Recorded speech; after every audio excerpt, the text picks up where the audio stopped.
Our second lesson will be in lesson 4.1, which is all about linear equations in one variable. So before we'll go to the solution part, so let's try to discuss briefly sa mga terms nga nasa inyo nga book.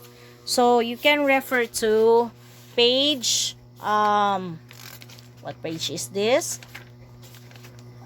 Turn to page 153 of your book. So na din haa. So these are some of the terms that we are going to learn throughout sa ato ang kanang discussion. We have linear equation. So linear equation is an equation with the highest degree of 1 in its variable. So but pasabot sa imuhang equation, ang pinakataas niya nga degree is only 1. So dili ka makita og 2 nga exponents, 3 kay ang iyang highest degree is 1 only. So solution. Solution is also called a root. So later sa inyong higher math, maghisgot kani og solution of the equation, root of the equation. So usara na sila, the same ang pasabot ana. It is a number which when substituted for the variable, it makes the equation true. Then we have solution set is a set of all possible solutions. And we have what we call as equivalent equations, which mean two equations with the same solution. Like 3x plus 1 equals to 7 and x is equal to 2. So, this time, how are we going to solve for the solution of an equation?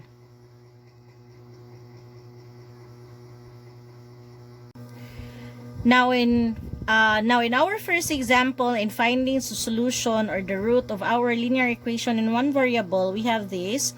X plus 7 equals to negative 6. Now, by this equation, pwede na gid ka maghuna-huna kung sa nga number si x na kung ada nimo 7, equal to siya to negative 6. However, we need to learn as well the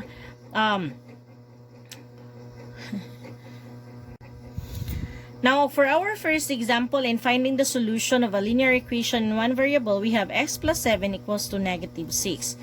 So, by one look, we can actually figure out what is x without solving this mathematically. I mean, kanabang dili na ka mag-agi og kanang step by step. So, pwede ra gyud ka maghuna-huna kung sa number si x nga kung imuhang adan og 7, mahimog negative 6.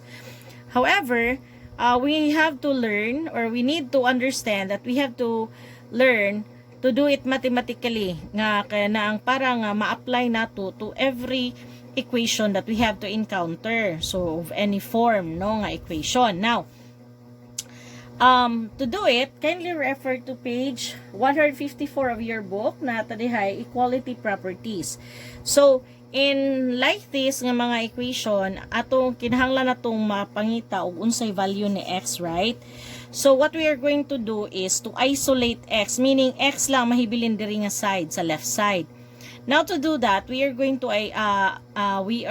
to use addition property of equality. So para nga x na lang mahibilin dinhi nga side of the equal sign, so we have to add plus 7. So this is plus 7, para nga x na lang mahibilin diha, ato po na siyang minusan og 7. And whatever is added or subtracted on that side, ato po na siyang diri sa pikas. So nag-minus 7 ko diri right, so mag-minus 7 po ko diri sa pikas. So this is now 0. So ang nahibilin din nga side is only x na lang. Now negative 6 minus 7 equals to negative 13.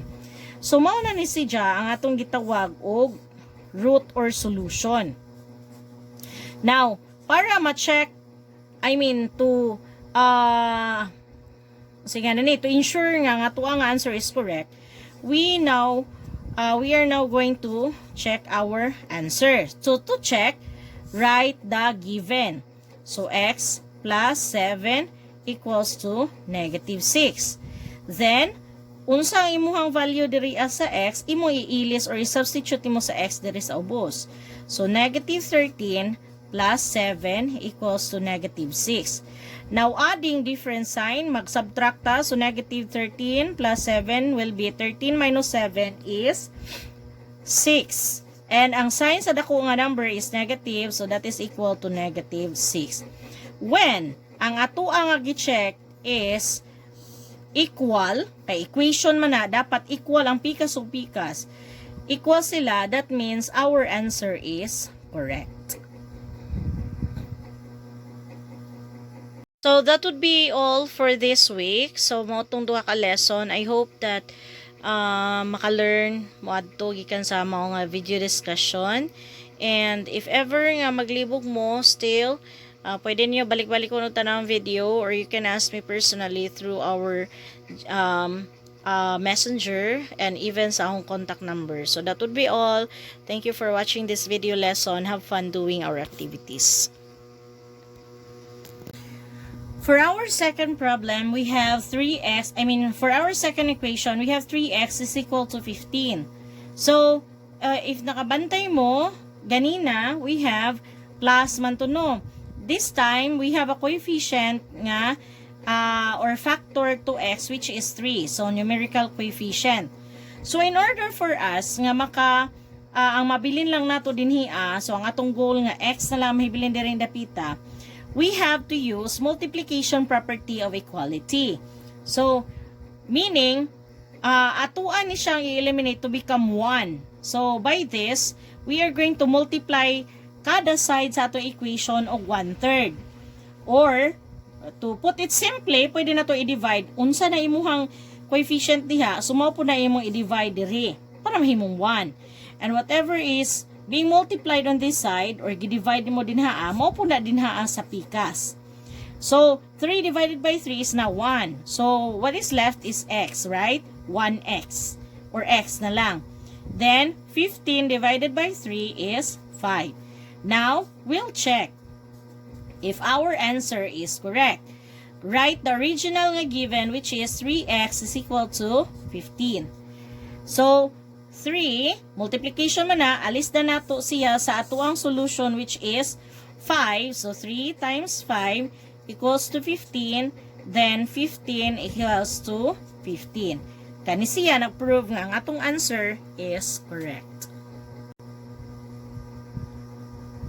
How about 3x plus 1 is equal to 7? So, we now have a coefficient to our variable, and naapod tay gi-add nga constant to it. So, again, ang ato ang goal is to isolate x. But pasabot, si x lang hibilin diring dapita.